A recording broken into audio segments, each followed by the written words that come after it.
Alright, yes, this is basically over here tells you, oh, by the way, oh, by the way, something finished, maybe you want to keep it, maybe you want to, do something else with it.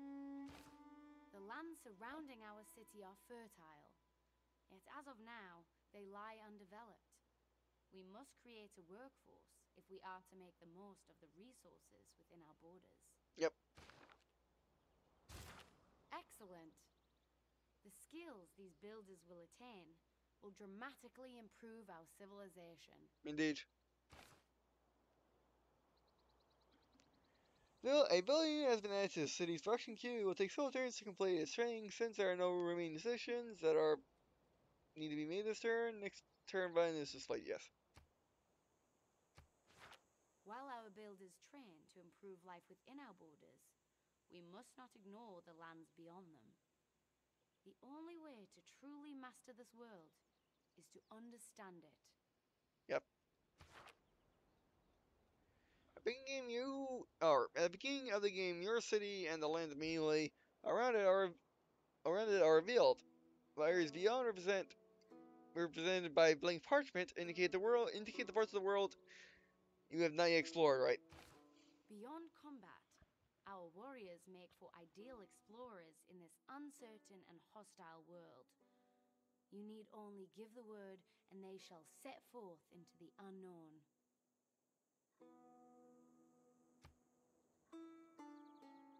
The scout I use them, but scouts are better because they move faster. Although they can't do anything, although they aren't very well aren't sorry, they aren't very good in combat.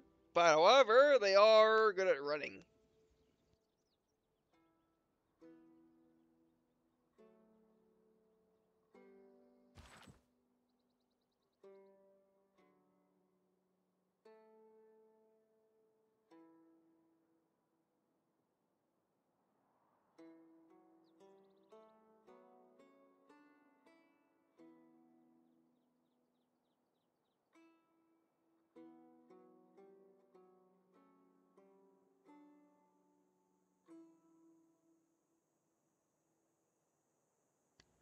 All right. Yes. You see the cyan outline indicates where they can move. I think that was in the previous Civilization games. It just wasn't this color and this thin. I bet when you could very easily see where people could go. Although this fits the map a little bit better, actually. Makes it easier to see what's beneath. Alone, on foot, the wildlands take a heavy toll on our troops. Perhaps there is a smoother path. Yep. Open terrains like plains and grasslands only consume one movement point, whereas more difficult terrain like woods and hills will consume two or more movement points, indicated by the thing. Move the warrior unit to highlighted location by right-clicking it. Very good. Already our warriors' efforts bear fruit. They have come upon a small tribal village. You see that on map reveal? That's nice. Much better than those silly clouds that were in Civilization 5 that didn't really work all that well. Because, I mean, even with a mass computer, the clouds did not work very well. Alright, exploring global villages gain you submission one of many instant benefits like additional population to your city or by awarding gold. It is also a good strategy to explore as many tribal villages as possible. And also some other things like, This people seem different from the barbarian tribes we encountered. Perhaps we should make contact instead of combat. yep, like upgrading your units or getting horses or getting cavalry and stuff. Saint Warrior unit has all of its movement points. It is no factions for the stern, production, and research tax are still in progress, so there is no decisions to be made right yet. And we can actually click on the arrow instead of the intern, which is pretty cool. Our warriors stand before the village gates. They await your command to enter. Yep. It would seem friendship has its rewards. Our success against the barbarians has reached this village. Impressed by our culture, they wish to rise up against their oppressors Ah, and join us in the fight against the Horde. arrow. And there, scouts. All tribal villages will grant reward when explored by a player. This troubled village has granted you a new scout unit, which has appeared in your city. Though not skilled in the ways of combat, this tribe possess a great knowledge of the land. Their ability to move through the terrain quickly makes them ideal scouts. We should put them to good use. Alright. This is notice the scout unit has movement 3, allowing it to move faster. Yes. Oh. We should employ these scouts with caution. They are excellent explorers, but poor warriors. It would be wise for them to avoid battle whenever possible. Now, I never really made scouts because I favored having ships. I favored having ships to immediately scout the coast. Because I usually play on maps or archipelago, which I'm still thinking, should I do my old style playing archipelago maps, basically maps made of completely out of islands on a big ocean, or should I do a Terra map, which is basically, it's basically Earth, but not Earth. Basically imagine a world from Star Trek. Um, Pretty much. Especially the older ones. But yeah, let's go here. Oh, that's a new movement thing. Oh, cool, that's cool. Compass and all. But I don't really focus on scouts much. I just basically just used warriors until I got ships. And then, maybe use more warriors to scout, but that's about it. Exploration may bring many rewards, but let us not forget the safety of our capital. We should direct our warriors home for its protection. Yep.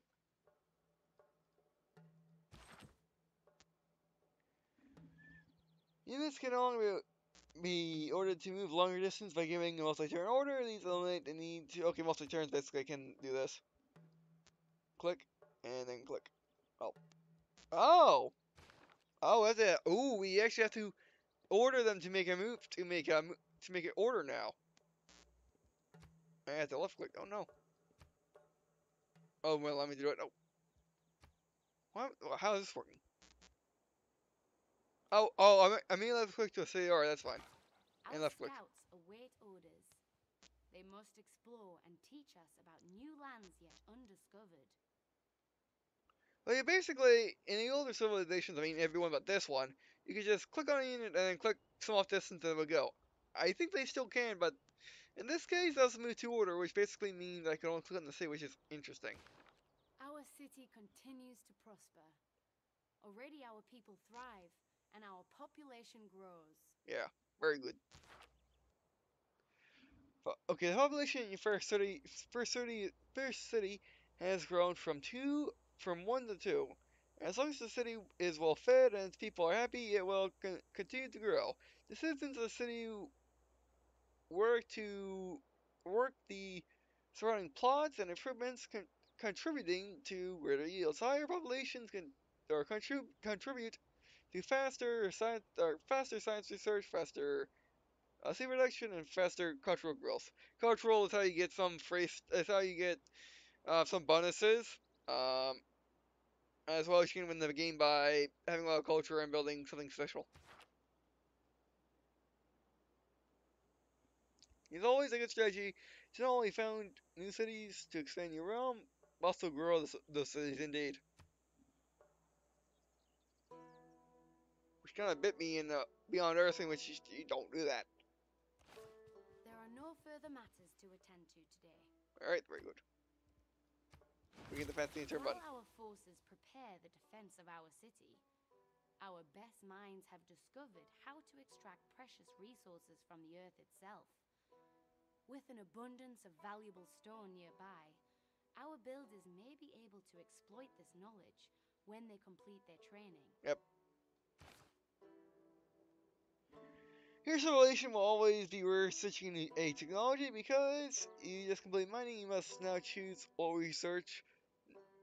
to research next before you can progress to the next area. God. Our people delight in the pursuit of knowledge.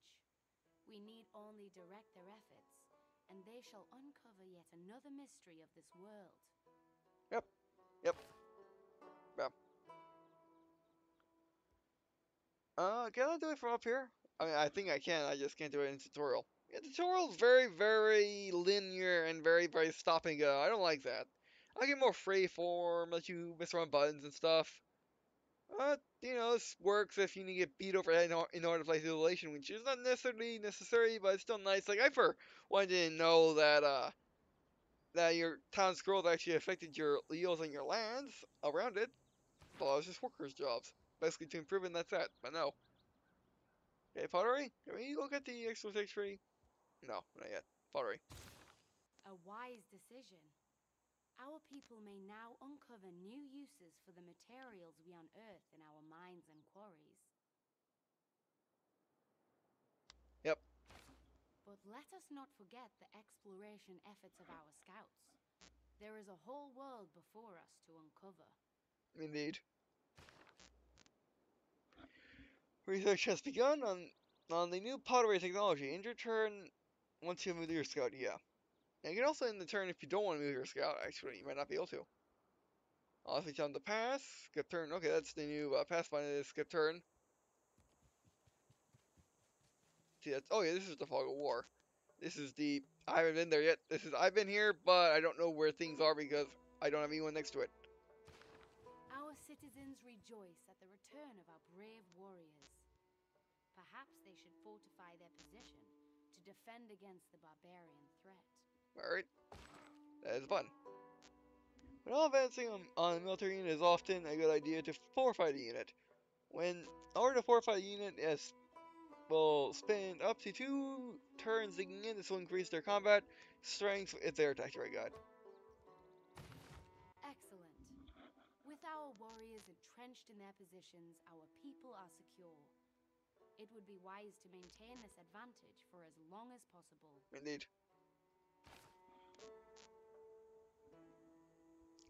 You will have an advantage in combat when defending. However, the unit's move will lose its fortified status and will have to be ordered to fortify again in order to receive the bonus for God. Just like 5. Can you explore the world with your scout unit I got?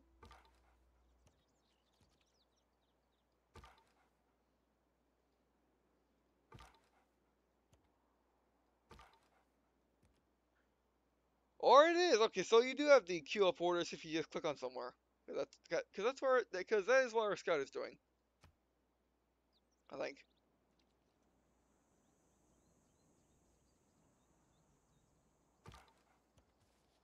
There you go. They just weren't moving for some reason. Oh, that's the bomb the world. You As see, our guys? scouts continue to push onwards, let us turn inwards to our own capital. As our city grows, so too does our people's hunger. Yep. Our builders now stand ready. Constructing a farm on fertile lands within our city will increase our yield and better feed our people. Yep. Builders can construct a wide variety of improvements to your land. The type of improvement they can build on a plot is often determined by the type of terrain. Plains and grassland plots are ideal for farms, which help increase the population. Which, by the way, you can put farms on anything like that. Like anything that anything that is not desert or mountain. We can pretty much put a farm on unless they change it in sex. You don't want to do it because it's pretty much a waste. Because, well, unless it's a very arid land, which won't need anything anyway. But you're not going to build. But if you don't want to build anything on it, like a trade post there and money, then it's fine. But if you want to, well, it's not fine to me. It's chopping down trees in order to build farms unless you really need that farm in that city. So yeah. These plains possess rich soil, an ideal spot to plant our first crops. Yep. I'll have to zoom in. Okay, this is the new construction tab. It's with the Vista tab, which is nice for finding everything at once. It's nice when you're looking for something, everything's in the same spot, and it's not very contextual, but still kind of weird from what I'm used to. Excellent. With their stomachs full, our people prosper, and our population shall only grow. Yep. Constructing a farm here.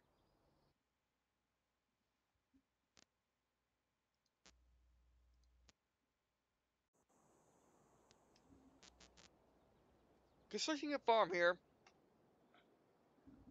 has increased the food yield of this plot from 1 food per turn to 2. The amount of food generated by a city determines how fast the population of the city grows, granting you new citizens to work more tiles. More food means faster growth, yes. But remember, our builder's strength is not infinite. We would be wise to make the best use of their talents before exhausting them. Ew!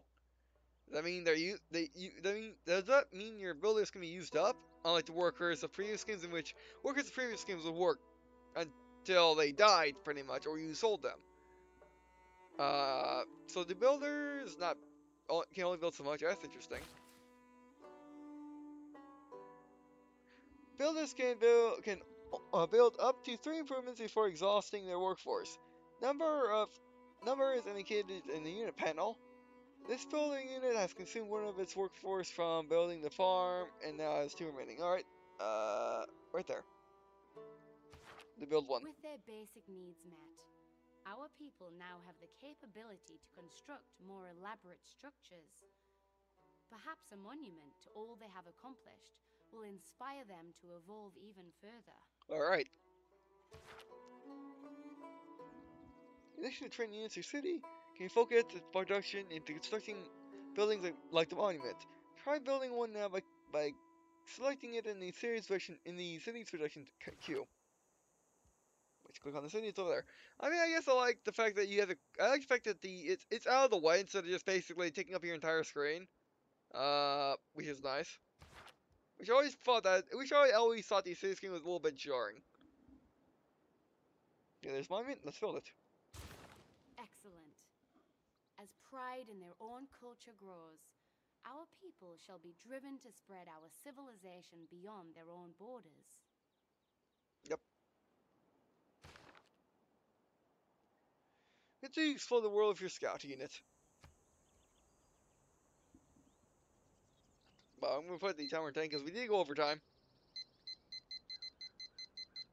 I just want to give myself a limit because we're going to have to split this, but or we're going to have to part this out, but it's fine. Why can't I move the camera? Or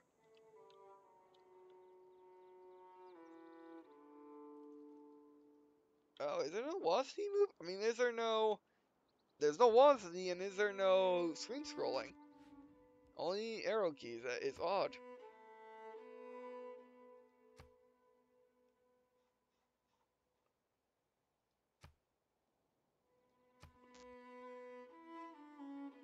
Huh.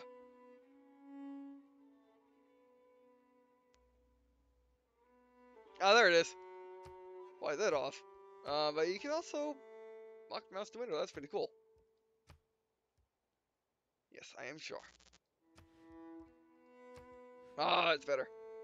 I mean, modern gamers probably don't know that WASD exists or arrow keys exist. So I have a strong feeling people will be stuck. Alright, keep exploring. And also the edge scrolling is not really working because as you can see it's being stuck. So arrow keys is the way to go, and arrow keys are out of the way on my setup. You see that's the queue. Now that our people are fed, let us turn our builders' attention elsewhere. Alright. There are valuable resources surrounding our city that have yet to be exploited. Here on the map are resources of various kinds. There are 3 categories of resources. Luxury. These contribute to the overall happiness of a citizen. Strategic. Essential for crafting very powerful military units. Bonus. 5 extra units of food, production, or gold. Very good. This stone is very bonus resource. Provide an additional +1 production to your city. If you can build a quarry improvement here, you will raise the yield to production. Direct the efforts of our builders towards harnessing these valuable materials. It'll raise production by 2. Excellent. This stone we extract from this quarry will only increase our production capabilities. Yep.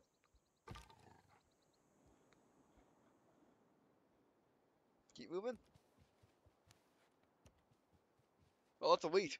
That's a good place to put a city. What are you guys looking like anyway? An actual dog. With our quarry now complete, we must turn our builders' attention towards additional improvements.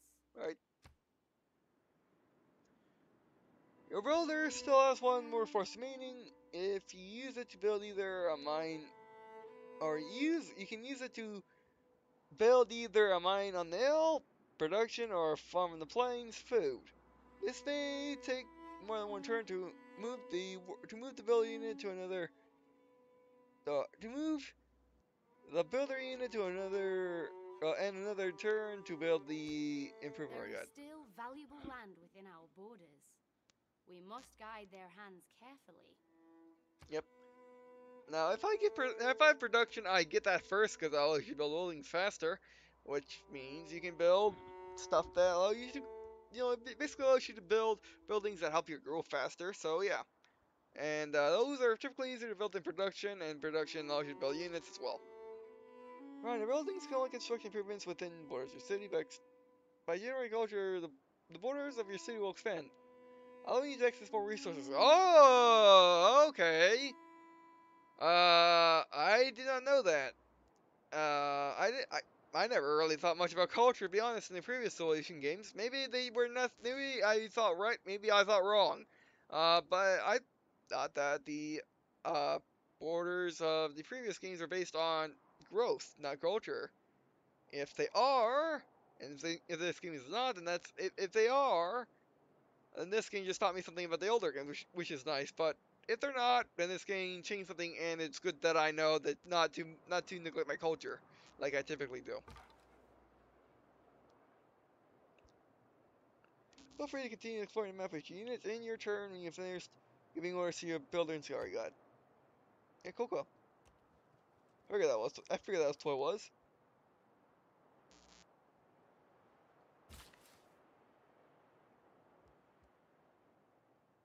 Well, let's build a cocoa foundation let's build a cocoa foundation. Forests on forests on hills. I typically would go for the mine over the forest. Um, but yeah. Oh, can we even build a plantation on the coffee? I assume we're putting or cocoa. No, that's coffee. I assume we're putting a plantation on the coffee.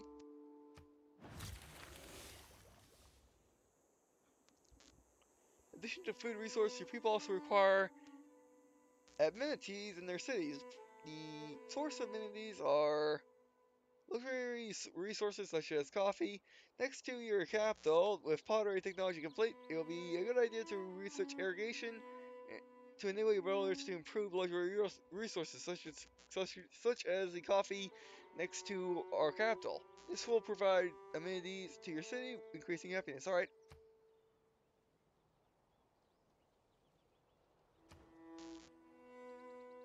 Let's do irrigation.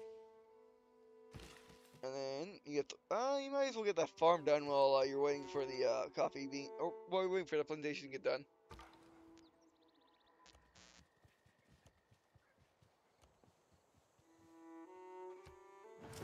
Our people truly thrive under your guidance. But as our civilization grows, so too must our leadership. Yep.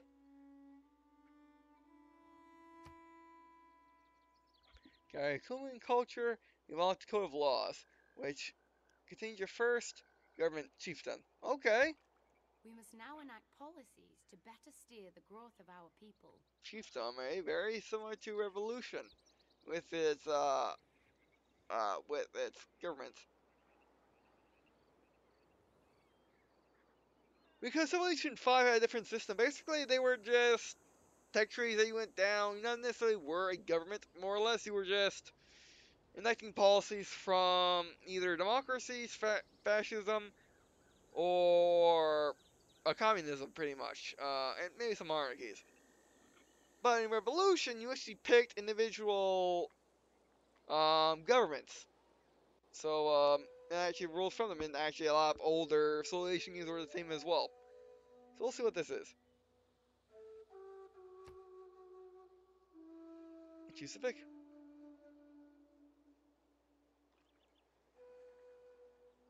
Oh, up there.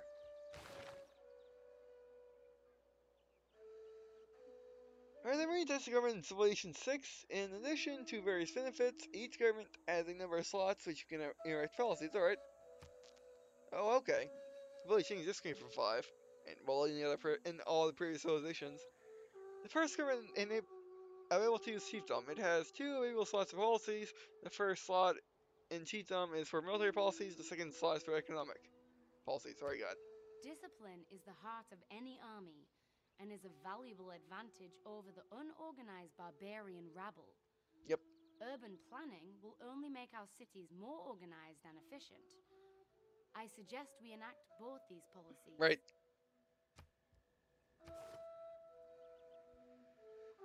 Okay. These are trees just like in 5, but again, they're not. Again, they're attached to the fixed government of revolution. That is pretty cool.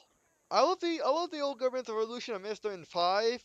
However, in 5 I do like the new I do like the ability to make your own policies pretty much. Make your own type of government. So this is a very good in between. Slot policy, click and drag the policy from the right to the appropriate slot in your government on the left. Try that now by adding the discipline policy to the military slot, alright? Then add the urban planning policy to the economic slot. Click to confirm the policy, alright, very good. Discipline and urban planning. And discipline gives us +5 unit combat strength when 5 barbarians. And urban planning gives us +1 production in all cities. However, there's also survey, double experience recon units, God King, +1 faith, and +1 gold in the capital Argad. I'm sure. Though our policies begin to bear fruit, our civilization will only continue to grow. Yep. We must plan for the future. Yep. Alright. Give me help. What you say when you research new technologies by generating science in your cities, you unlock civics by generating culture. You already unlocked this code of law civic, which enabled you to establish your first government. Yep. Very similar to the religions of the expansions of gods and kings, the expansion of 5. The second third events were I got. Ah, yeah, this is like the old ways. This is like 5's ways.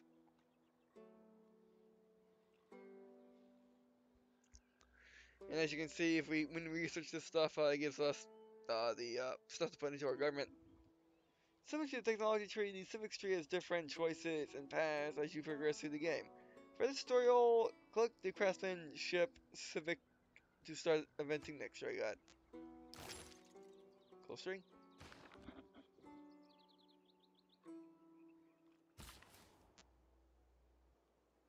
Alright, get moving.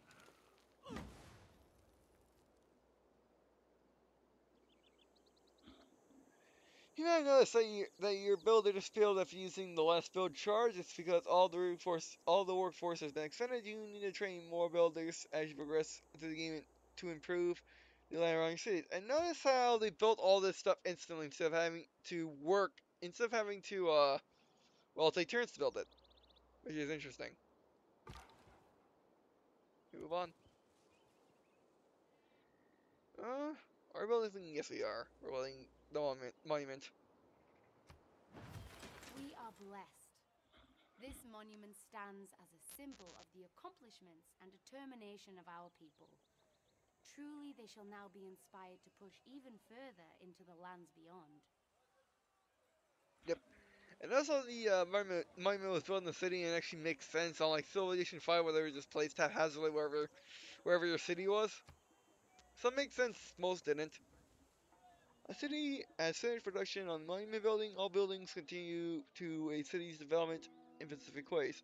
Monument will increase culture generated by the city, which extends the city influence over additional hexes. Already got. Perhaps we are now ready to spread our civilization beyond our capital city. If we do not claim the surrounding territory, others surely will. Get those Vassal Egyptians.